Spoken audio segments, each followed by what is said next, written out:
Issues ਵੀ discuss ਕਰ ਲਈਏ। ਠੀਕ ਹੈ ਜੀ, ਓਪਨਿੰਗ ਸਟੇਟਮੈਂਟ ਤੁਹਾਡੇ ਕੋਲੋਂ ਸੁਣਦੇ ਹਾਂ ਦੁਬਾਰਾ ਤੋਂ। ਜੋ ਰੀਸੈਂਟਲੀ ਰਿਪੋਰਟਸ ਆਈਆਂ, ਕੁਝ ਬਿਲਡ ਦੀਆਂ ਰਿਪੋਰਟਸ ਆਈਆਂ ਨੇ, ਕੁਝ ਸਰਕਾਰ ਦੀ ਡੀਲ ਹੋਈ ਆ, ਔਰ ਇਹਦੇ ਸਾਰੇ ਉੱਤੇ ਰੀਅਲ ਸਟੇਟ ਦੇ ਉੱਤੇ ਕੀ ਅਸਰ ਹੈ? Opening statement. ਠੀਕ ਹੈ ਜੀ, ਪਹਿਲੀ ਗੱਲ ਤੇ ਜਿਹੜੀ ਲਿਬਰਲ ਐਨਡੀਪੀ ਦੀ ਜਿਹੜੀ ਡੀਲ ਹੋਈ ਹੈ ਉਹਦੇ ਅੰਦਰ ਉਹਨਾਂ ਦਾ ਜਿਹੜਾ ਕਹਿਣਾ ਹੈ ਕਿ ਉਹ ਰੀਅਲ ਸਟੇਟ ਦੇ ਪੱਖੋਂ ਗੱਲ ਕਰਾਂਗਾ, ਬਾਕੀ ਇਕਨੋਮੀ ਪੱਖੋਂ ਤੇ ਮੋਗਾ ਸਾਹਿਬ ਜ਼ਿਆਦਾ ਜਾਣਦੇ ਨੇ ਕਿ ਰੀਅਲ ਸਟੇਟ ਇਨਵੈਸਟਮੈਂਟ ਟਰਸਟ ਜਿਹੜੇ ਹੈਗੀਆਂ ਨੇ ਕੈਨੇਡਾ ਦੀਆਂ, ਉਹਨਾਂ ਨੂੰ ਟਾਰਗੇਟ ਕਰ ਰਹੇ ਨੇ ਕਿ ਉਹਨਾਂ ਦੇ ਉੱਤੇ ਟੈਕਸੇਸ਼ਨ ਵਗੈਰਾ ਲਾਰਜ ਕਾਰਪੋਰੇਟ ਓਨਰਸ ਹੈਗੇ ਨੇ ਸਾਰੇ, ਤੇ ਉਹਨਾਂ ਉੱਤੇ ਜਿਸ ਤਰ੍ਹਾਂ ਮੈਂ ਪਹਿਲੇ ਨਾਂ ਦੱਸਿਆ ਸੀਗਾ Canadian apartment properties real estate investment trust ਹੈਗਾ, ਜਿਹਨੂੰ ਰੀਟ ਕਹਿੰਦੇ ਆ, ਰਾਈਟ ਕਹਿੰਦੇ ਆ, I don't know, and Minto apartments right, and InterRent ਹੈਗਾ, ਬ੍ਰੌਡਵਰਕ ਹੈਗਾ। ਇਹਨਾਂ ਦੇ ਉੱਤੇ ਟੈਕਸੇਸ਼ਨ ਜਿਹੜਾ ਜ਼ਿਆਦਾ ਲਗਾਇਆ ਜਾਏ, ਥੋੜੀ ਜਿਹੀ ਰਿਸਟ੍ਰਿਕਸ਼ਨ ਲਿਆਈ ਜਾਣ, ਜਿਹਨਾਂ ਨੂੰ ਜਿਸ ਕਰਕੇ ਹਾਊਸਿੰਗ ਮਾਰਕੀਟ ਨੂੰ ਬਾਈ ਦ ਐਂਡ ਆਫ 23 ਕੁਝ ਇੱਕ ਲੈਵਲ ਤੱਕ ਲਿਆ ਜਾਏ, ਉਹ ਸਪਲਾਈ ਔਰ ਪ੍ਰੋਫਿਟੇਬਿਲਿਟੀ ਦੇ ਉੱਤੇ ਜ਼ੋਰ ਪਾਇਆ ਜਾਏ। ਐਂਡ ਇਹਦੇ ਅੱਗੇ ਜਿਸ ਤਰ੍ਹਾਂ ਆਪਣਾ ਐਨਡੀਪੀ ਨੇ ਵੀ ਜਿਹੜੀ ਡੀਲ ਬਣਾਈ ਹੈ, ਉਹਨਾਂ ਨੂੰ ਪ੍ਰੋਮਿਸ ਮੰਗਿਆ ਹੈਗਾ ਕਿ ਬਈ ਉਹ ਡੈਂਟਲ ਐਂਡ ਪ੍ਰਿਸਕ੍ਰਿਪਸ਼ਨ ਡਰਗ ਦੇ ਉੱਤੇ ਜਿਹੜਾ ਉਹਨਾਂ ਨੇ ਲੈਜਿਸਲੇਸ਼ਨ ਕੁਝ ਪ੍ਰਾਇਰਿਟੀਜ਼ ਵਗੈਰਾ ਮੰਗੀਆਂ ਸੀਗੀਆਂ, ਇਹਨੇ ਡੀਲ ਚੱਲ ਰਹੀ ਹੈ। ਮੈਨੂੰ ਲੱਗਦਾ ਕਿ ਇਹ ਥੋੜੀ ਗੱਲਾਂ ਬੜੀ ਜ਼ਿਆਦਾ ਜਾ ਕੇ ਐਂਡ 'ਚ ਅਸਰ ਕਰਨਗੀਆਂ। ਲੇਕਿਨ ਮੈਂ ਇੱਕ ਬੜੀ ਕਲੀਅਰ ਗੱਲ ਕਰ ਦਿਆਂ, ਇਹ ਇੰਟਰਸਟ ਰੇਟ ਵਧਣ ਦਾ ਜਿਸ ਤਰ੍ਹਾਂ ਸਵੇਰੇ ਮੋਗਾ ਸਾਹਿਬ ਵੀ ਕਹਿ ਰਹੇ ਸੀ 4% ਵੀ ਅਗਰ ਹੋ ਜਾਂਦਾ ਹੈ ਤਾਂ ਸਾਨੂੰ ਬਹੁਤ ਮਹਿੰਗਾ ਲੱਗ ਰਿਹਾ ਹੈ, ਕਿਉਂਕਿ ਅਸੀਂ ਫ੍ਰੀ ਪੈਸਾ ਖਾਧਾ ਹੋਇਆ ਹੈ। ਲੇਕਿਨ ਜਿਹੜੇ ਬੰਦਿਆਂ ਨੇ ਅੱਜ ਤੋਂ ਸਿਰਫ 7-8 ਸਾਲ ਪਹਿਲੇ, 8 ਸਾਲ ਪਹਿਲੇ, ਮੈਂ ਚਲੋ ਹੋਰ ਪਿੱਛੇ ਚਲਾਇਆ 6-6%, 7-7% ਵਿਆਜ ਦਿੱਤਾ ਸੀ, ਉਹਨਾਂ ਵਾਸਤੇ 4% ਇਜ਼ ਨਾਟ ਬਿਗ, ਕਿਉਂਕਿ ਆਦਤਾਂ ਵਿਗੜ ਗਈਆਂ ਤੇ ਇਸ ਕਰਕੇ ਸਾਨੂੰ ਇਹ ਮਹਿੰਗਾ ਲੱਗ ਰਿਹਾ ਹੈ। ਲੇਕਿਨ ਜਾਂ ਉਹਨਾਂ ਵਾਸਤੇ ਇਹ ਲੱਗ ਰਿਹਾ ਹੈਗਾ ਜਿਨ੍ਹਾਂ ਨੇ ਜਿਹੜੇ on the cliff on the verge ਬੈਠੇ ਹੋਏ ਨੇ, ਜਿਨ੍ਹਾਂ ਨੇ ਕੀਤਾ ਸੀਗਾ buying the payments not the price. ਤੁਹਾਨੂੰ ਯਾਦ ਹੋਏਗਾ ਮੈਂ ਬਾਰ-ਬਾਰ ਕਹਿੰਦਾ ਸੀਗਾ please don't buy the price, buy the payments, ਕਿਉਂਕਿ ਜਿਸ ਵਕਤ ਕਿਸ਼ਤਾਂ ਵਧਣੀਆਂ ਸ਼ੁਰੂ ਹੋ ਜਾਣਗੀਆਂ, ਇੰਟਰਸਟ ਵਧਣਾ ਸ਼ੁਰੂ ਹੋ ਜਾਏਗਾ, ਜਿਸ ਕਰਕੇ ਕਿਸ਼ਤਾਂ ਵਧਣਗੀਆਂ ਤਾਂ ਤੁਹਾਨੂੰ ਯਾਦ ਆ ਜਾਏਗਾ ਕਿ ਹੁਣ ਮੈਂ ਕੀ ਕਰਾਂ। ਕਿਉਂਕਿ ਲੋਕਾਂ ਦਾ ਇਹ ਵੀ ਆਰਗੂਮੈਂਟ ਹੈਗਾ ਨਹੀਂ ਜੀ ਅਸੀਂ ਵੱਡਾ ਮਕਾਨ ਖਰੀਦ ਕੇ ਸਾਡੀ ਕੀਮਤਾਂ ਵੱਧ ਗਈਆਂ, ਬਸ ਠੀਕ ਹੈ, ਪਰ ਮੈਨੂੰ ਇਹ ਪਤਾ ਹੈਗਾ ਇੱਕ ਵਾਰ ਤੁਹਾਨੂੰ ਜਦ ਆਦਤ ਪੈ ਜਾਂਦੀ ਹੈ ਨਾ 2 ਮਹੀਨੇ ਦੇ ਘਰੇ ਰਹਿਣ ਦੀ, ਤਾਂ ਤੁਹਾਨੂੰ 1 ਮਹੀਨੇ ਦੇ ਘਰ ਜਾਣਾ ਪੈ ਜਾਏਗਾ ਤੇ ਮੌਤ ਆ ਜਾਂਦੀ ਹੈ। ਲੇਕਿਨ ਮੈਂ ਹਮੇਸ਼ਾ ਤੁਹਾਨੂੰ ਕਹਿਣਾ, ਬਚਪਨ ਜਿਸ ਵਕਤ ਮੈਂ ਸਾਈਕਲ ਤੋਂ ਮੋਟਰਸਾਈਕਲ ਤੱਕ ਗਿਆ ਸੀਗਾ ਤੇ ਮੈਂ ਰੱਬ ਨੂੰ ਪ੍ਰਾਰਥਨਾ ਕਰਦਾ ਸੀਗਾ, ਐ ਰੱਬ ਮੈਨੂੰ ਮੋਟਰਸਾਈਕਲ ਇਸ ਕੰਡੀਸ਼ਨ ਤੇ ਦੇਈ ਕਿ ਮੇਰੇ ਹੱਥੋਂ ਮੋਟਰਸਾਈਕਲ ਨਾ ਚਲੀ ਜਾਏ। मैं साइकिल से ही बड़ा खुश हैगा। और जिस वक्त मोटरसाइकिल तो मैं पहली फीट का ब्रांड न्यू कटवाई प्रेमनाथ मोटर्स के नॉर्थ प्लेस तो उस वक्त भी मैं प्रार्थना की थी कि कार ही शर्त दही मैं मेहनत पूरी करांगा सिंसियरली जिंदगी कि मेरे हथों कार ना चली जाए, क्योंकि मैंने आदत कार की पै चुकी होगी, फिर दोबारा मैं मोटरसाइकिल से नहीं आ सकता। तो यही गल मैं इन्होंने लोगों से कहना जेडे कि आर्गूमेंट दे रहे हैं कि जी जी साढ़े कार की कीमत बढ़ गई, लेकिन अगर तुम किस्तें नहीं दे पाओगे, जिस तरह सवेरे मोगा साहब ने किया एक टाउन होंगे तो तुम 5-5 हज़ार 5,500 की खर्चा आ जाएगा, तो तुम की करोगे? वेच के छोटे जाओगे ना, उस वक्त बड़ी तड़पन लगेगी, बड़ा दुख लगेगा। तो इस करके सिंपल जिंदगी जीती जाए और जीती जाए। लेकिन मैं कहना कि गवर्नमेंट अगर एक कम कर दे, सिर्फ एक कम कर दे कि एमोटाइजेशन बढ़ा के 40 साल दोबारा ले आए तो इंटरेस्ट रेट जम का असर नहीं पाना के दे देते हैं, क्योंकि 25 ईयर की एमोटाइजेशन जी इस वक्त चल रही है, अगर उन्होंने 30 साल कर दें फिर 35 साल कर दें तो याद होगा 40 साल की भी एमोटाइजेशन सी कुछ साल पहले। तो अगर उत्थे ले आन, मैंने याद है यह गल हैगी if I am not wrong 2011 की, शायद 2011 के अंदर इन्होंने 35 साल तो कटा के 30 साल करता सीगा एमोटाइजेशन, और 2012 के अंदर एक साल इन्होंने उन्होंने 30 ईयर तो कटा के 25 साल करता सीगा। 11 जस्ट हम 11-12 साल हुए उन्होंने अगर वापिस ले आन तो एक बड़ा बड़ा रिलीफ मिल जाएगा। अगर तुम मैंने एक छोटा जा 1 मिनट और दे दो तो मैं एक छोटी सी कैलकुलेशन भी दस देना सर, प्लीज प्लीज प्लीज।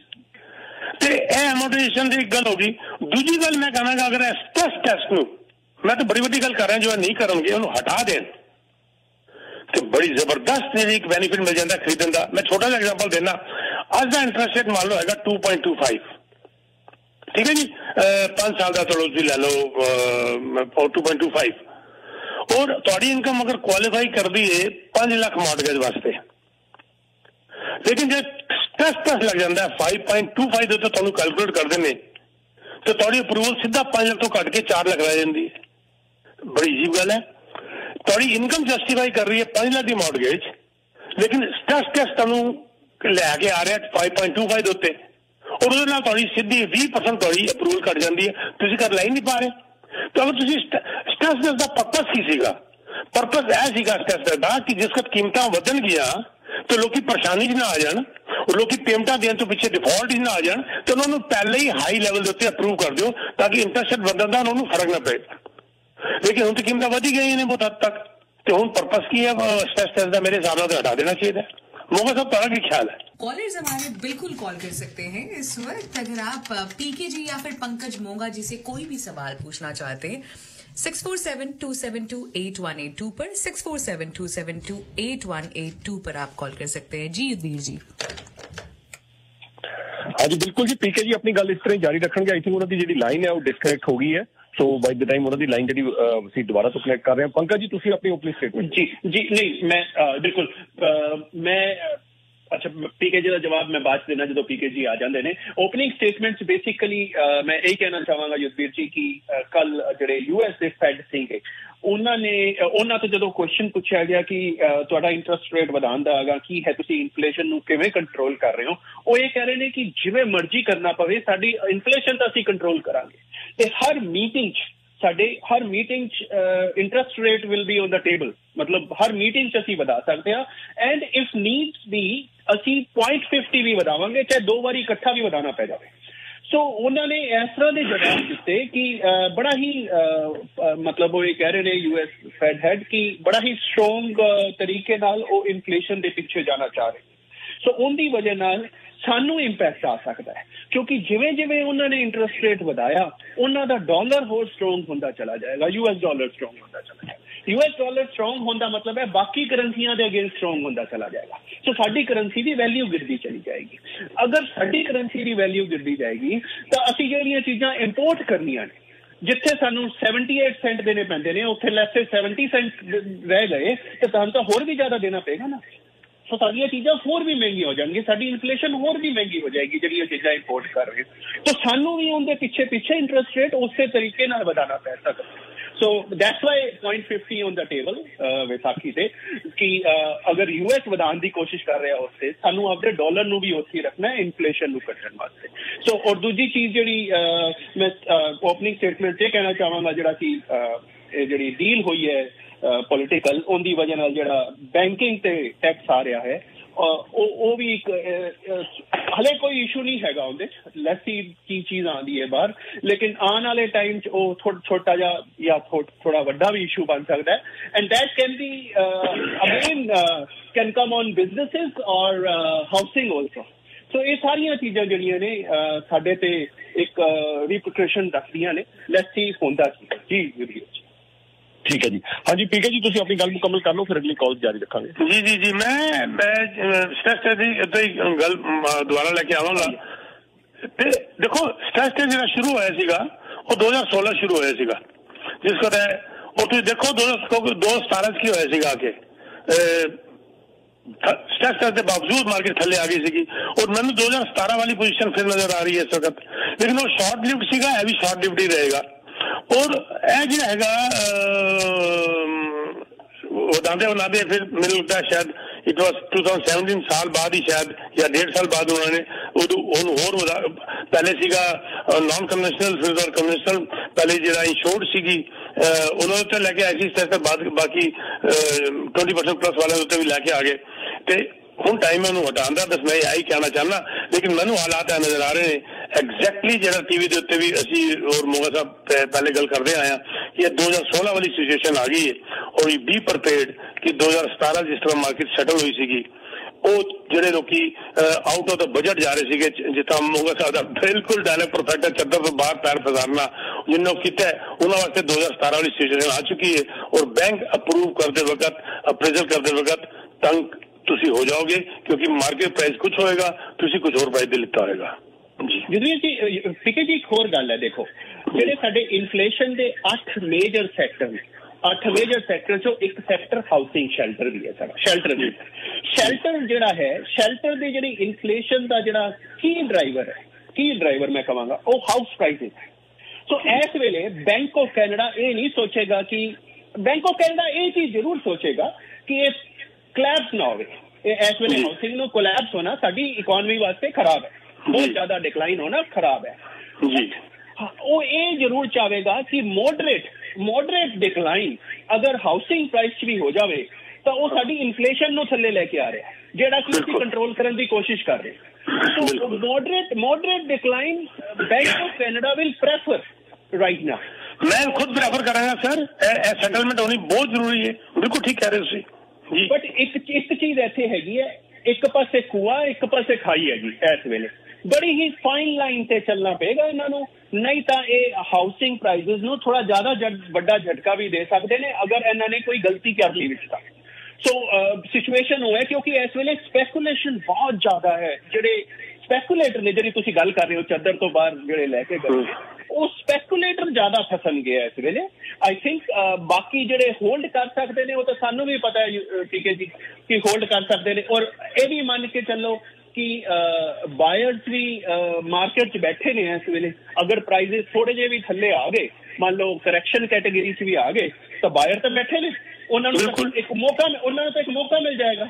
जी मैं ना ये कहना होना कि हमेशा कई बारी जिवें गल हुंदी है, तुहाडे नाल भी हुंदी है, किसी होर नाल भी हुई है, मैं कह रहा सीगा कि छोटी मोटी करेक्शन ज्यादा वधिया है क्योंकि उनके नाल थोड़ी जी स्टेबिलिटी आ जाती है, फिर तो दोबारा तो मार्केट ऊपर उठनी शुरू हो जाती है। असी ये तो है नहीं कि थल्ले ही बैठे रहेंगे, ये तो हर पासे की चीज है, असी वापस तो ऊपर जाना ही जाना है। अगर तुसी लॉन्ग टर्म की इन्वेस्टमेंट लैके चले हाउसिंग तो तुसी विनर हो, कोई रोक ही नहीं सकता सर, तुसी विनर हो।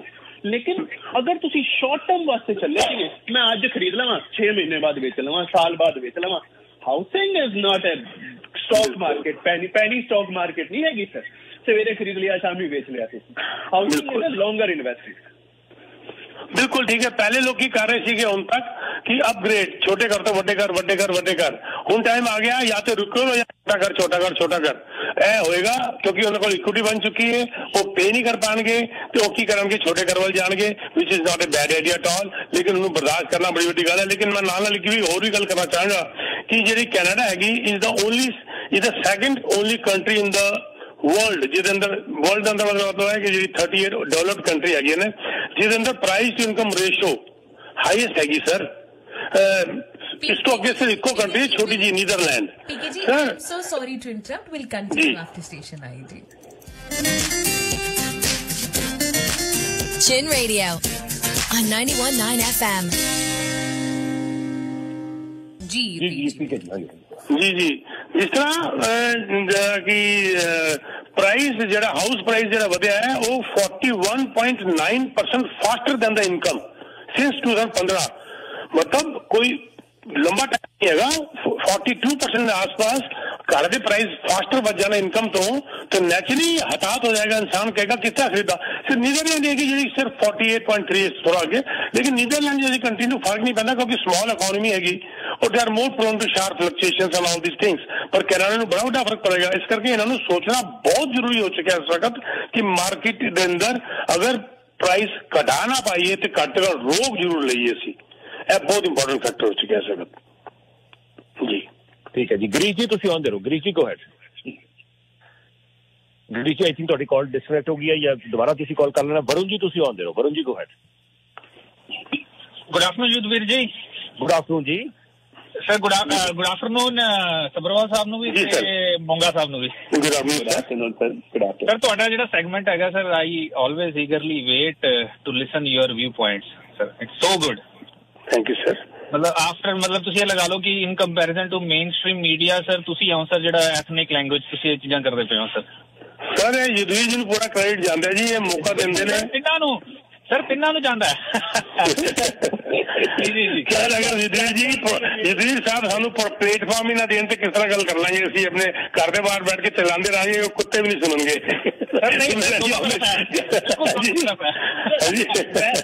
वरुण जी एक गल दसा मैं ਤੁਹਾਨੂੰ, ਤੁਸੀਂ ਕੋਈ ਵੀ ਰੇਡੀਓ ਚੱਕ ਲਓ, ਕੋਈ ਵੀ ਰੇਡੀਓ ਚੱਕ ਲਓ ਇਸ ਵੇਲੇ ਕਿਸੇ ਦਾ ਵੀ ਹੋਰ ਦਾ, ਉਹਨਾਂ ਨੂੰ ਸਿਰਫ ਇਹ ਡਰ ਲੱਗਦਾ ਹੈ ਕਿ ਅਸੀਂ ਕੋਈ ਜਵਾਬ ਹੀ ਨਾ ਦੇ ਪਾਈਏ, ਇਹ ਜਾਂ ਉਹ ਨਾ ਆ ਜਾਵੇ, ਇਹ ਜਾਂ ਫੋਨ ਕਾਲ ਨਾ ਆ ਜਾਵੇ, ਕਿਤੇ ਉਹਨਾਂ ਕੋਲ ਕੋਈ ਜਵਾਬ ਨਾ ਹੋਵੇ, ਤਾਂ ਉਹ ਇਸ ਤਰ੍ਹਾਂ ਦੀਆਂ ਚੀਜ਼ਾਂ ਕਰਦੇ ਨੇ।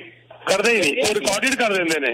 ਔਰ ਇੱਥੇ ਯੁਧਵੀਰ ਸਾਹਿਬ ਨੂੰ ਜੋ ਮਰਜ਼ੀ ਪੁੱਛ ਕੇ ਗੱਲ ਕਰ ਲਓ, ਇਹਨਾਂ ਨੂੰ ਪੂਰੀ ਵਾਸਟ ਨੌਲੇਜ ਹੈ, ਔਰ ਜਵਾਬ ਆਉਂਦਾ ਤਾਂ ਸਾਨੂੰ ਵੀ ਹੌਸਲਾ ਹੋ ਜਾਂਦਾ ਨਾਲ ਨਾਲ। That's true, sir. That's true. That's why, sir, I always admire Yudhvir जी. मतलब ये सर कोई कंपैरिजन ही नहीं आएगा सर। जो कनाडा के युद्धवीर जी ना होंगे तो सर अपना चैनल ही नहीं मिलना। मेरा एक्चुअली सॉरी और मैं इन्नी गल कहूँगा जी, तुहाडे सारिਆਂ ਦਾ शुक्रिया बहुत बहुत। और पंकज जी, वरुण जी, ये पीके जी ਦਾ ਬੜਾਪਨ ਹੈ। जिस तरह ਹੁੰਦਾ ਕੀ ਹੈ कि ਜਿਹੜਾ ਘਰ ਦੇ ਵਿੱਚ ਬੜਾ ਭਰਾ ਹੁੰਦਾ ਨਾ, ਉਹ ਛੋਟੇ ਭਰਾਵਾਂ ਨੂੰ ਸ਼ਾਬਾਸ਼ੀ ਦਿੰਦਾ ਰਹਿੰਦਾ ਵੀ ਹਾਂ ਭਾਈ ਤੂੰ ਬਹੁਤ ਵਧੀਆ ਕੰਮ ਕਰ ਰਿਹਾ, ਤੂੰ ਬਹੁਤ ਵਧੀਆ ਕੰਮ ਕਰ ਰਿਹਾ। ਸੋ ਇਹ ਸਾਰਾ ਪਲੇਟਫਾਰਮ ਇਹਨਾਂ ਦਾ ਹੀ ਬਣਾਇਆ, ਇਹਨਾਂ ਦੀ ਸਪੋਰਟ ਹੈ। ਔਰ ਮੈਂ ਸ਼ੁਕਰੀਆ ਅਦਾ ਕਰਾਂਗਾ ਪੀਕੇ ਜੀ ਦਾ, ਪੰਕਜ ਜੀ ਦਾ, ਔਰ ਸਾਰੇ ਸਾਡੇ ਭਰਾਵਾਂ ਦਾ, ਔਰ ਕਮਿਊਨਿਟੀ ਦਾ ਸ਼ੁਕਰੀਆ। ਪਲੇਟਫਾਰਮ ਕਮਿਊਨਿਟੀ ਦਾ ਬਣਾਇਆ ਹੋਇਆ। ਔਰ ਪੰਕਜ ਜੀ, ਤੁਸੀਂ ਵੀ ਇਸ ਗੱਲ ਨੂੰ ਐਗਰੀ ਕਰੋਗੇ ਕਿ ਪੀਕੇ ਜੀ ਦੇ ਆਸ਼ੀਰਵਾਦ ਤੋਂ ਬਿਨਾਂ ਅਸੀਂ ਕੁਛ ਨਹੀਂ ਆ। ਇਹ ਬੜਾ ਭਰਾ ਸਾਡੇ ਨਾਲ ਨਾ ਹੋਵੇ ਤਾਂ ਫਿਰ ਅਸੀਂ ਕੁਛ ਨਹੀਂ ਹੈ। ਸਹੀ ਗੱਲ ਹੈ। ਤੁਸੀਂ ਸਾਨੂੰ ਫ੍ਰੀ ਹੈਂਡ ਦਿੱਤਾ ਮੇਰੇ ਮਾਲਿਕ ਯੁਧਵੀਰ ਜੀ, ਤੁਸੀਂ ਸਾਨੂੰ ਫ੍ਰੀ ਹੈਂਡ ਦਿੱਤਾ ਹੈ। ਸਾਨੂੰ ਕਈ ਵਾਰ ਰੇਡੀਓ ਸਟੇਸ਼ਨ ਛੱਡਣਾ ਪੈ ਜਾਂਦਾ ਹੈ, ਔਰ ਤੁਸੀਂ ਦੇਖਿਆ ਹੋਗਾ ਕਈ ਰੇਡੀਓ ਸਟੇਸ਼ਨ ਛੱਡਦੇ ਨੇ ਜਿੱਥੇ ਸਾਨੂੰ ਕਿਹਾ ਜਾਂਦਾ ਕਿ ਇਹ ਗੱਲ ਨਹੀਂ ਕਰਨੀ, ਇਹ ਗੱਲ ਕਰਨੀ ਹੈ, ਇਹ ਗੱਲ ਨਹੀਂ ਕਰਨੀ, ਇਹ ਗੱਲ ਕਰਨੀ ਹੈ। ਮੈਂ ਕਹਿੰਦਾ ਨਾ, ਮੈਂ ਕਿਸੇ ਬੰਦਿਸ਼ਾਂ 'ਚ ਆ ਕੇ ਗੱਲ ਨਹੀਂ ਕਰਾਂਗਾ। ਮੈਂ ਉਹ ਗੱਲ ਨਹੀਂ ਕਰਨੀ ਕਿ ਤੁਸੀਂ ਖੁਸ਼ ਹੋ ਜਾਓ। ਮੈਂ ਤੇ ਉਹ ਗੱਲ ਕਰਨੀ ਹੈ ਜਿਹੜੀ ਸੱਚੀ ਹੈ। ਤੁਸੀਂ ਖੁਸ਼ ਹੋ ਜਾਂ ਨਾ ਖੁਸ਼ ਹੋ, ਉਹਦੇ ਨਾਲ ਮੈਨੂੰ ਕੋਈ ਲੈਣਾ ਦੇਣਾ ਨਹੀਂ ਹੈਗਾ। ਤੁਸੀਂ ਦੇਖਿਆ ਹੋਗਾ ਕੁਝ ਰੇਡੀਓ ਸਟੇਸ਼ਨ ਮੈਂ ਛੱਡੇ ਨੇ ਪਿਛਲੇ ਦਿਨਾਂ 'ਚ, ਔਰ ਛੱਡਦਾ ਆ ਰਿਹਾ, ਕਿਉਂਕਿ ਜਿਸ ਦਾ ਮੇਰੇ ਤੇ ਇੱਕ ਲਿਮਿਟੇਸ਼ਨ ਆ ਜਾਂਦੀ ਹੈ ਨਾ। ਤੁਸੀਂ ਇਹ ਬੋਲੋਗੇ ਉਹਦੇ ਨਾਲ, ਨਹੀਂ ਤੇ ਉਹ ਨਾਰਾਜ਼ ਹੋ ਜਾਏਗਾ, ਇਹ ਨਹੀਂ ਬੋਲੋਗੇ ਕਿਉਂਕਿ ਉਹਦੇ ਨਾਲ ਉਹ ਨਾਰਾਜ਼ ਹੋ ਜਾਏਗਾ। ਤੇ ਮੈਂ ਕਹਿੰਦਾ ਭਲਾ ਤੂੰ ਹੀ ਨਾਰਾਜ਼ ਹੋ ਜਾ, ਮੈਂ ਜਾ ਰਿਹਾ, ਗੱਲ ਖਤਮ। ਪੀਕੇ ਜੀ ਨੇ ਅੱਜ ਉਹ ਗੱਲ ਕਹੀ ਹੈ ਜਿਹੜੀ ਮੈਂ ਕਰਦਾ ਆ ਰਿਹਾ। ਤੁਹਾਨੂੰ ਪਤਾ ਹੈ ਮੈਂ ਕਿੱਥੇ ਜਾਣਾ, ਬਸ। ਬਿਲਕੁਲ ਬਿਲਕੁਲ। ਮੈਂ ਐਸੇ ਵਾਸਤੇ ਛੱਡੇ ਸੀਗੇ ਕਿਉਂਕਿ ਉਹ ਬੰਦਾ ਨਾਰਾਜ਼ ਹੋ ਰਿਹਾ ਜੀ, ਤੁਸੀਂ ਇਹ ਜੀ ਗੱਲ ਕਹਿ ਕੇ ਜਾ ਰਹੇ ਹੋ। ਉਹਨੇ ਤਾਂ ਮੈਨੂੰ ਫੋਨ ਕਰ ਦਿੱਤਾ ਪਿੱਛੋਂ। ਮੈਂ ਕਿਹਾ ਹੱਥ ਜੋੜੇ ਸਰ, ਮੈਂ ਜਿਹੜੇ ਦਿਲ 'ਚ ਹੈਗੀ ਹੈ, ਮੈਂ ਸੱਚੀ ਗੱਲ ਕਰਨੀ ਹੈ। ਮੈਂ ਉਸੇ ਤਰ੍ਹਾਂ ਕੰਮ ਕਰਾਂਗਾ ਕਿਉਂਕਿ ਮੈਨੂੰ ਇਸ 'ਚ ਇੰਟਰਸਟ ਨਹੀਂ ਹੈਗਾ ਕਿ ਤੁਸੀਂ ਕਿਹਨੂੰ ਓਬਲਾਈਜ਼ ਕਰਨਾ ਚਾਹ ਰਹੇ ਹੋ। ਸੋ ਮੈਂ ਉੱਥੇ ਜਾਣਾ ਹੀ ਨਹੀਂ ਚਾਹਾਂਗਾ ਜਿੱਥੇ ਸਿਚੁਏਸ਼ਨ ਹੈ। ਔਰ ਯੁਧਵੀਰ ਜੀ ਨੇ ਤਾਂ ਮੈਨੂੰ ਪਤਾ ਨਹੀਂ 2007 ਤੋਂ ਫ੍ਰੀ ਰੇਂਜ ਦਿੱਤਾ। ਪੀਕੇ ਜੀ ਸਾਨੂੰ ਦੋਨਾਂ ਨੂੰ ਬੇਸਿਕਲੀ ਮੈਨੂੰ ਇੱਕ ਰੀਸੈਂਟਲੀ ਜਿਹੜਾ ਮੈਂ ਰੇਡੀਓ ਟਾਕ ਸ਼ੋ ਛੋੜਿਆ ਹੈਗਾ, ਐਂਡ ਮੈਂ ਨਾਂ ਨਹੀਂ ਲਾਂਗਾ ਦੈਟ ਪਰਸਨ, मैन और वुमेन, मैं भी नहीं कहूँगा, और रियल्टर बन गए। और मैनू इतिहास दी जा रही है उस प्रोजेक्ट के अगेंस्ट ना बोलना, क्योंकि वो प्रोजेक्ट में बेच रहा। कमाल होगी यार। मतलब कि तुम मेरी इंटेग्रिटी इतना जबरदस्त, मैंने तो चीप समझाया, हल्का समझाया है कि मैं इतना चीप है कि मैं प्रोजेक्ट के बारे में सच बोलना बंद कर दिया। मैं डुब मारने वाली गल है, आत्महत्या करने वाली गल है। मैं कहना फिर दूसरी बार फिर क्या गया जी, वो हम मार्केटिंग कर रहे हैं जी हम, तो जरा उसके बारे में मत बोलना। मगर सवाल ही उठता। मैं उसके बाद ईमेल भेजी थी, मैं आना बंद, गल खत्म होगी। मैं किसी गली नहीं चलांगा, मैं तो सीधी गल। अगर तुम रियल्टर हो, तुम अगर मान लो इफेक्ट हो रहा है तो मेरे तो भी इफेक्ट हो रहा है ना जी। अगर मैं कह रहा हूँ कि यह प्रोजेक्ट मुझे पसंद नहीं है तो नेचुरली मैं अपने अगेंस्ट भी तो गल कर रहा हूँ। तो why you are bothered about that. तो जब इंस्ट्रक्शन आनी शुरू हो गया, इतने दोनों फ्री एंड तुम दिता है सानू, खुल के बोलो, जो मर्जी बोलना, खुल के टाइम दिता है बोलने का, तो दिल खुश होता है जी मैं तो सीधी सादी गल करके निकल जाना है, मैंने कोई रोकने वाला है नहीं। ताकि मैंने बड़ा मजा आता, इस करके मैं तुहानू थैंक्स कर रहा सी युधवीर जी, और बाकी और कोई गल नहीं सी। नहीं, हाथ जोड़ के तुहाडा धन्नवाद जी, हाथ जोड़ के तुहाडा धन्नवाद, और कम्यूनिटी का धन्नवाद जिहड़े इन्नी सपोर्ट करते हैं। और यही चीज़ लई वाई मीडिया जानिया जाता है, और इहदे विच साडे भरावां दा आशीर्वाद है कि जिहड़ी गल होएगी वो सही होएगी। जिहड़ी गल देखो, मैं सीधी गल कहना है कि मेरे पीके जी तुहानू शायद अंदाजा ही नहीं है कि तुहाडे पिठ पिछे मेरे फ्रेंड्स दे अगे, फ्रेंड्स उन्हां दे अगे वाकफ। मेरा एक दोस्त, मैं दसा वो पाकिस्तान तो है, ओदा अगे दोस्त पाकिस्तान तो, ओदा अगे दोस्त उन्होंने, मैं ज्यादा हिंट ही देना, उन्हें मिल्टन तो कर, मतलब जेड़ा एक मैनू बंदा जानदा वो तुहाडी तारीफ करे, खुशी हुंदी है। ओदा अगे बंदा जानदा है, वो तुहाडी तारीफ करे, होर खुशी हुंदी। ओदा तीसरी थां ही बंदा वो भी कहे भी पीके जी वर्गा बंदा नहीं। तुसीं इंडिया गए सी, तुहाडियां पिछे इत्थे फोन आया तो तुहाडियां तारीफां हो रही सीगियां, बंदे कित्थों पाकिस्तान तो, उन्हें तो मतलब मजा आ जाता है गल सुन के कि बई सानू भी बहुत वधिया लगता है कि मैं कह जी you cannot go wrong with PK ji, you cannot go wrong with PK ji. वो ऐसे शख्स ने, उन्होंने सब तो उन्होंने अपना घाटा देखो, परमात्मा ने उन्होंने बड़ा कुछ इसलिए दिता है, और उन्होंने अज की डेट किसी चीज़ की लोड़ नहीं। हुण तो वो देण की कगार से खड़े हुए हैं कि इधर भी मैं चैरिटी कर देवां, इधर भी वंड देवां, इधर भी दे देवां, और वो शख्स नूं यू कैनॉट गो रॉन्ग। हाँ, जे उस शख्स नूं लगेगा कि तुहाडा नुकसान हो रहा है, फौरन तुहानूं मना कर देंगे। मैनूं ये कंप्लेंट ते आ सकती है भी पीके जी नूं मैं कहा सी मैनूं 2 कॉन्डो दिलवा दे, उन्होंने एक ही दिलवाया, पर एक कदे भी नहीं कॉल आई भी पीके जी ने मैनूं रश करवाया, नेवर। अज 2007 ਦੇ ਅਸੀਂ ਇਕੱਠੇ ਆ, ਅੱਜ 15-16 ਸਾਲ ਹੋ ਗਏ ਨੇ। ਇਹਨਾਂ 16 ਸਾਲਾਂ ਦੇ ਵਿੱਚ not even a single call for Pankaj ਜੀ, not even a single call for ਪੀਕੇ ਜੀ। ਮਤਲਬ ਕਈ ਵਾਰ ਤੇ ਆਪਣੇ ਆਪ ਤੇ ਫਖਰ ਮਹਿਸੂਸ ਹੁੰਦਾ ਵੀ ਭਰਾ ਸਾਡੇ ਇੰਨੇ ਵਧੀਆ ਕੰਮ ਕਰ ਰਹੇ ਨੇ ਹਰ ਕੋਈ। ਹਾਂ ਸਹੀ ਗੱਲ ਹੋ ਰਿਹਾ। ਤੁਸੀਂ ਜਿਹੜਾ ਲਿਸਨਰ ਨੂੰ ਜਿਹੜਾ ਟਾਈਮ ਦਿੰਦੇ ਨਾ ਜੀ ਬੋਲਣ ਦਾ, ਉਹ ਖੁੱਲ ਕੇ ਬੋਲ ਸਕਦੇ ਨੇ ਇੱਥੇ ਆ ਕੇ, ਚਾਹੇ ਪॉजिटिव बोलन चाहे नेगेटिव बोलन। वो एक बड़ा बड़ा एक चैनल का एक जिन्होंने कहते हैं मार्किंग प्लस मार्किंग का बड़ा बड़ा एक मुद्दा हैगा। मैं इतने रेडियो स्टेशन कभी कभी लगा लेने गलती ना चलते तो उत्ते फट कॉल कट दी जाती है, नहीं जी आप फट कट, हाँ जी नेक्स्ट, हाँ जी नेक्स्ट। जिस तरह उन्होंने कोई पता नहीं गड्डी पकड़नी है या उन्होंने कोई टाइम घट है या उन्होंने ऐड ही बैठे ने सारे ਇੱਥੇ मैं नहीं देखा ਤੁਹਾਡੇ ਤੇ ਕਦੀ ਤੁਸੀਂ ਬਲਕਿ ਤੁਸੀਂ ਇਹ ਕਹਿੰਦੇ ਜੀ ਤੁਹਾਡੀ ਆਵਾਜ਼ नहीं आ रही दोबारा कॉल कर लो, ਤੁਸੀਂ ਇਹ ਕਹਿੰਦੇ ਜੀ फिर कॉल आती है। वो कई बार तो 5-5 मिनट लोग बोलते रहते हैं और ਤੁਸੀਂ ਕਹਿੰਦੇ जी कोई नहीं जी कोई गल नहीं बोलो जी, फिर ਤੁਸੀਂ पोलाइटली कह देंगे हो कि जी आपका क्वेश्चन पूरा हो गया तो अगली कॉल ले लेते हैं। दैट इज वे ਤੁਸੀਂ पूरी अपॉर्चुनिटी देंगे हो लोगों को बोलन का, जिथे बोलन का ही ना हक होए किसी तुम बस आप ये नहीं बोल सकते, आप ये नहीं पूछ सकते या आप बोलेंगे तो फोन ही कर देंगे। उत्ते फिर क्या होता है कि जरा लग रहा है यार नहीं मैं गलत जगह बैठा आया जी। थैंक यू पीके जी। हाँ जी Varun ji please go ahead sir मेरे एक्चुअली मैं 2 क्वेश्चन सीगे जी। एक तो पंकज जी ਲਈ ਸੀਗਾ, दूसरा क्वेश्चन ਸੀਗਾ ਸਬਰਵਾਲ ਸਾਹਿਬ ਲਈ। ਜੀ ਸਰ। ਸਰ ਪੰਕਜ ਜੀ ਲਈ ਜਿਹੜਾ क्वेश्चन ਸੀਗਾ ਸਰ, ਜੇ ਤੁਸੀਂ ਦੇਖੋਗੇ ਅੱਜ ਦੀ ਡੇਟ 'ਚ ਇਨਫਲੇਸ਼ਨ ਨੂੰ ਲੈ ਕੇ ਬਹੁਤ ਜ਼ਿਆਦਾ ਗੱਲਬਾਤ ਹੋ ਰਹੀ ਹੈ ਇਕਨੋਮੀ 'ਚ, ਆਪਣੇ ਇੱਥੇ ਵੀ ਹੈ ਤੇ ਔਰ ਅਮਰੀਕਾ 'ਚ ਵੀ ਹੈ। ਜੇ ਆਪਾਂ ਸਰ ਕੈਨੇਡਾ ਦੀ ਗੱਲ ਕਰਦੇ ਹਾਂ ਤੇ ਤੁਸੀਂ ਇਹ ਨਹੀਂ ਸਮਝਦੇ ਕਿ ਅੱਜ ਦੀ ਡੇਟ ਵਿੱਚ ਬੈਂਕ ਆਫ ਕੈਨੇਡਾ ਨੇ ਥੋੜਾ ਡਿਲੇ ਕਰਤਾ ਉਹ ਪ੍ਰੋਸੈਸ ਜਿਹੜਾ ਕਿ ਉਹਨਾਂ ਨੂੰ ਰੇਟ ਆਫ ਇੰਟਰਸਟ ਜਿਹੜਾ ਵਧਾਉਣਾ ਚਾਹੀਦਾ ਸੀਗਾ, ਤੇ ਇਸ ਦਾ ਮਤਲਬ ਇਹਦਾ ਮੇਬੀ ਇਹਦਾ ਆਉਣ ਵਾਲੇ ਟਾਈਮ 'ਚ ਮੇਬੀ ਥੋੜਾ ਜਿਹਾ ਚੀਜ਼ਾਂ ਜਿਹੜੀਆਂ ਹੈਗੀਆਂ ਉਹ ਝੇਲੀਆਂ ਪੈ ਸਕਦੀਆਂ ਸਰ ਆਪਣੇ ਇੱਥੇ ਪਬਲਿਕ ਨੂੰ। ਸਰ ਤੁਸੀਂ 100% ਸਹੀ ਹੋ। ਤੁਹਾਨੂੰ ਯਾਦ ਹੈ ਮੈਂ ਜਨਵਰੀ 'ਚ ਜਦੋਂ ਇਹ ਵਧਿਆ ਨਹੀਂ ਸੀਗਾ ਆਈ ਵਾਸ ਸਰਪ੍ਰਾਈਜ਼, ਐਸੇ ਰੇਡੀਓ ਤੇ ਮੈਂ ਬੋਲਿਆ ਸੀਗਾ ਆਮ ਸਰਪ੍ਰਾਈਜ਼ ਕਿ ਉਹਨਾਂ ਨੇ ਵਧਾਇਆ ਨਹੀਂ ਹੈ, ਔਰ ਉਸ ਤੋਂ ਬਾਅਦ ਇਹ ਲੱਗਿਆ ਸੀਗਾ ਕਿ ਵਾਰ ਸ਼ੁਰੂ ਹੋ ਗਈ, ਕਿਤੇ ਹੋਰ ਪੰਗੇ ਨਾ ਖੜੇ ਹੋ ਜਾਣ। Yes they are late for at least 1.5 months ਉਹਨਾਂ ਨੇ ਉਸ ਤੋਂ ਬਾਅਦ ਵਧਾਉਣਾ ਸ਼ੁਰੂ ਕੀਤਾ ਹੈ। ਲੇਕਿਨ ਮੇਰੇ ਖਿਆਲ 'ਚ ਉਹ 0.50 ਕਿਸੇ ਵੇਲੇ ਅਗਲੀ ਵਾਰ ਨਹੀਂ ਵਧੇਗਾ ਤਾਂ ਉਸ ਤੋਂ ਅਗਲੀ ਵਾਰ ਉਹਨਾਂ ਨੂੰ 0.50 ਐਸੇ ਵਾਸਤੇ ਵਧਾਉਣਾ ਪੈ ਸਕਦਾ ਹੈ ਹੁਣ, ਕਿਉਂਕਿ ਉਹਨਾਂ ਨੇ ਉਹ ਡਿਲੇ ਕੀਤਾ ਸੀਗਾ ਉੱਥੇ, ਉਹਨੂੰ ਰੋਕਣ ਵਾਸਤੇ ਹੁਣ ਇਹ ਆਪਦਾ ਥੋੜਾ ਜਿਹਾ ਐਕਸ਼ਨ ਕਰਨਗੇ। ਬਟ ਇਹ ਮੰਨ ਕੇ ਚੱਲੋ ਵਰੁਣ ਜੀ ਕਿ ਇਨਸਾਨ ਤਾਂ ਸਾਰੇ ਹੀ ਨੇ, ਗਲਤੀਆਂ ਹੁੰਦੀਆਂ ਨੇ ਹਰੇਕ ਤੋਂ ਹੁੰਦੀਆਂ ਨੇ, ਚਾਹੇ ਉਹ ਵੱਡੇ ਤੋਂ ਵੱਡਾ ਸਰਜਨ ਵੀ ਹੈ ਨਾ, ਜਦੋਂ ਪੇਟ ਖੋਲਦਾ ਤਾਂ ਉਹਨੂੰ ਹੋ ਸਕਦਾ ਕਈ ਚੀਜ਼ਾਂ ਨਵੀਆਂ ਦਿਖ ਜਾਣ ਤੇ ਉਹਦੇ 'ਚ ਉਹਨੂੰ ਐਕਸ਼ਨ ਕੁਝ ਹੋਰ ਲੈਣੇ ਪੈ ਜਾਣ। ਸੋ ਉਹ ਚੀਜ਼ਾਂ ਹੋਈਆਂ ਨੇ। ਯੈਸ 100% ਐਗਰੀ ਕਰਦਾ ਉਹਨਾਂ ਨੇ ਡਿਲੇ ਕੀਤਾ ਹੈ, ਲੇਕਿਨ I think they will be able to cover it ਔਰ ਉਸ ਨੂੰ ਦੁਬਾਰਾ ਤੋਂ ਠੀਕ ਕਰ ਲੈਣਗੇ। ਲੇਕਿਨ ਅਸੀਂ ਮਹੀਨਾ ਤੋਂ ਸਫਰ ਕਰ ਗਏ ਉਹਦੀ ਵਜ੍ਹਾ ਨਾਲ। Yes Alright, thank you sir। Sabharwal ਸਾਹਿਬ ਮੈਂ ਐਕਚੁਅਲੀ ਨਾਲ ਰੀਅਲ ਏਸਟੇਟ ਦੇ ਰਿਗਾਰਡਿੰਗ ਹੀ ਪੁੱਛਣਾ ਚਾਹ ਰਿਹਾ ਸੀਗਾ ਕੁਐਸਚਨ ਤੁਹਾਡੇ ਤੋਂ।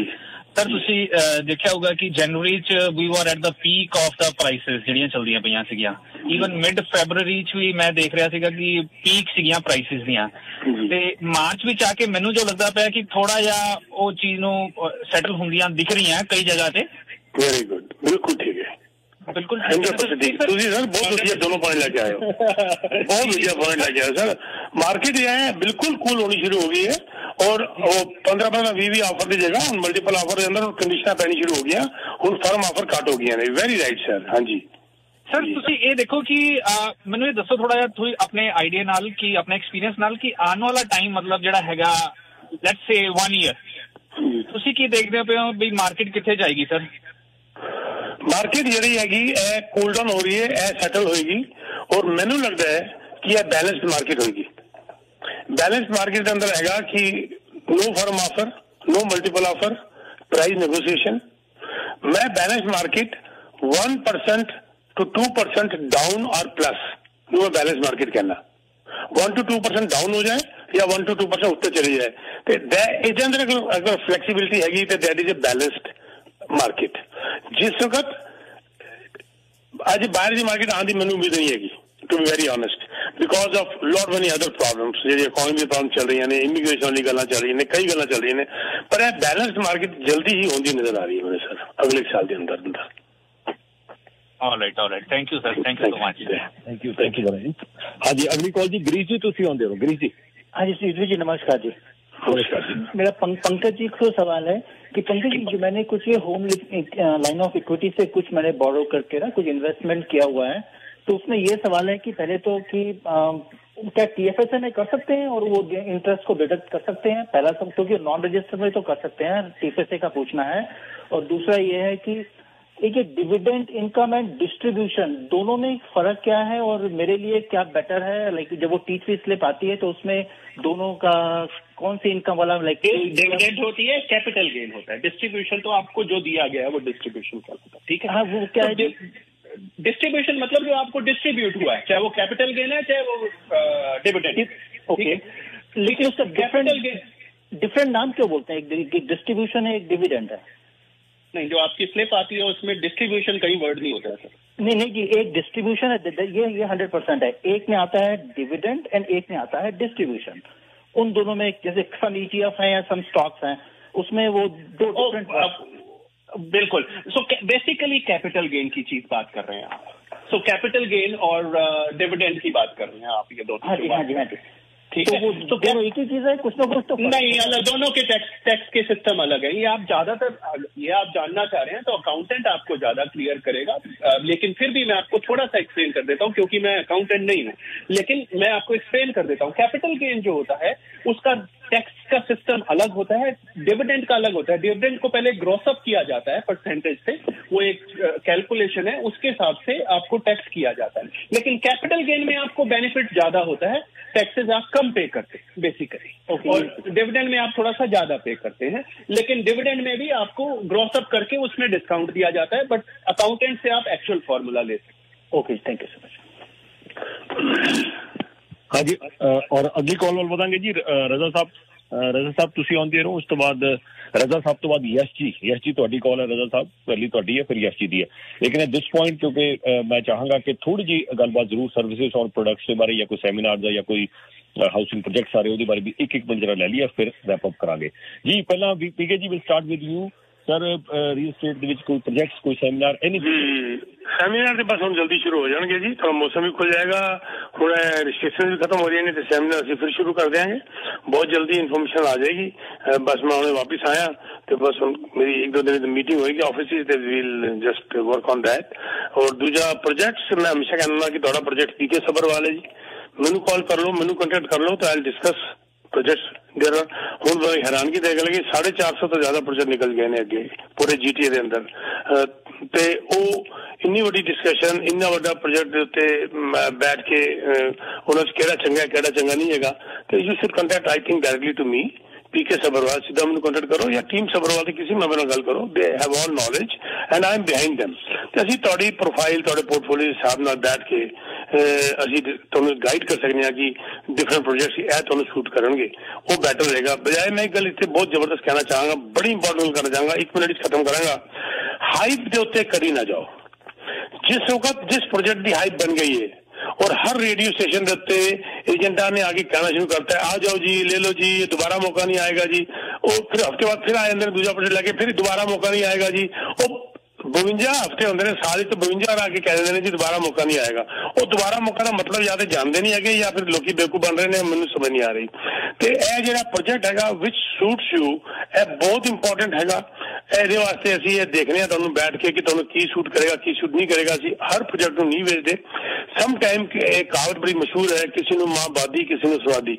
ਤੇ ਇਸ ਕਰਕੇ ਕਈ ਵਾਰ ਕੀ ਹੁੰਦਾ, ਕੋਈ मेरे दोस्त ने लिया था जी, अरे भाई क्या दोस्त और आपका बाकी चीजें मैच करती हैं? नहीं, तो फिर इसको क्यों बात कर रहे हो? बैठ जाओ, हम आपको ऐसा फार्मूला दे देते हैं जिससे कि आपको किसी से पूछने की भी जरूरत नहीं है, आप खुद ही बता दो क्या लेना है।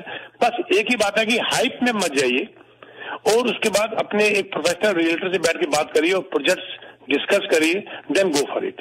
यू कैन कॉन्टेक्ट मी 647-299-4757 647-299-4757 और यू कैन विजिट teamsabarwal.com। जी, थैंक यू जी।